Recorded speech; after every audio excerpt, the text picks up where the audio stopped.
ಕೋಲಾರ ಜಿಲ್ಲೆಯ ಶ್ರೀನಿವಾಸಪುರ ತಾಲೂಕಿನ ಮುಳಬಾಗಿಲು ಶ್ರೀನಿವಾಸಪುರ ರಸ್ತೆಯ ಅರಿಕೆರೆ ಗೇಟ್ ಸಮೀಪ ಈಚರ್ ವಾಹನ ಹಾಗೂ ಬುಲೆಟ್ ಬೈಕ್ ನಡುವೆ ಸಂಭವಿಸಿದ ಭೀಕರ ರಸ್ತೆ ಅಪಘಾತದಲ್ಲಿ ಇಬ್ಬರು ಯುವಕರು ಸ್ಥಳದಲ್ಲೇ ಮೃತಪಟ್ಟಿರುವ ದುರ್ಘಟನೆ ನಡೆದಿದೆ.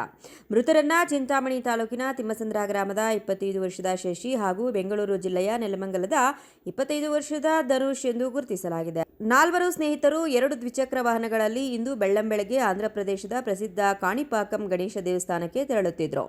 ಈ ವೇಳೆ ಒಂದು ಬೈಕ್ಗೆ ಪೆಟ್ರೋಲ್ ತುಂಬಿಸಿಕೊಂಡು ಹಿಂಬದಿಯಿಂದ ಬರುತ್ತಿದ್ದ ಬುಲೆಟ್ ಬೈಕ್ ಅರಿಕೆರೆ ಗೇಟ್ ಸಮೀಪ ಈಚರ್ ವಾಹನಕ್ಕೆ ಡಿಕ್ಕಿ ಹೊಡೆದ ಪರಿಣಾಮ ಭೀಕರ ರಸ್ತೆ ಅಪಘಾತ ಸಂಭವಿಸಿದೆ. ಅಪಘಾತದ ತೀವ್ರತೆಗೆ ಬುಲೆಟ್ ಬೈಕ್ನಲ್ಲಿ ಪ್ರಯಾಣಿಸುತ್ತಿದ್ದ ಶಶಿ ಮತ್ತು ತನುಷ್ ಸ್ಥಳದಲ್ಲೇ ಮೃತಪಟ್ಟಿದ್ದಾರೆ.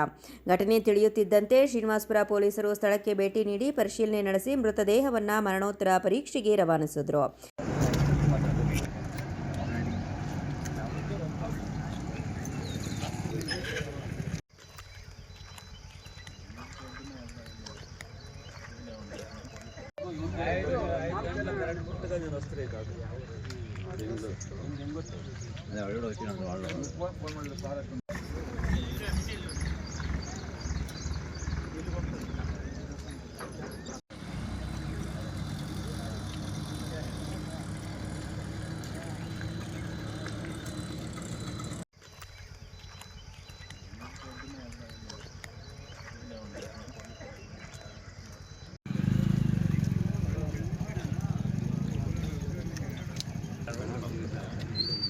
ಈ ಸಂಬಂಧ ಶ್ರೀನಿವಾಸಪುರ ಪೊಲೀಸ್ ಠಾಣೆಯಲ್ಲಿ ಪ್ರಕರಣ ದಾಖಲಾಗಿದ್ದು, ಅಪಘಾತದ ನಿಖರ ಕಾರಣದ ಕುರಿತು ಪೊಲೀಸರು ತನಿಖೆ ಕೈಗೊಂಡಿದ್ದಾರೆ.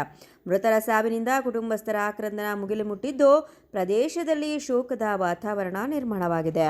Chandrashekhar, CTV news, Srinivaspur.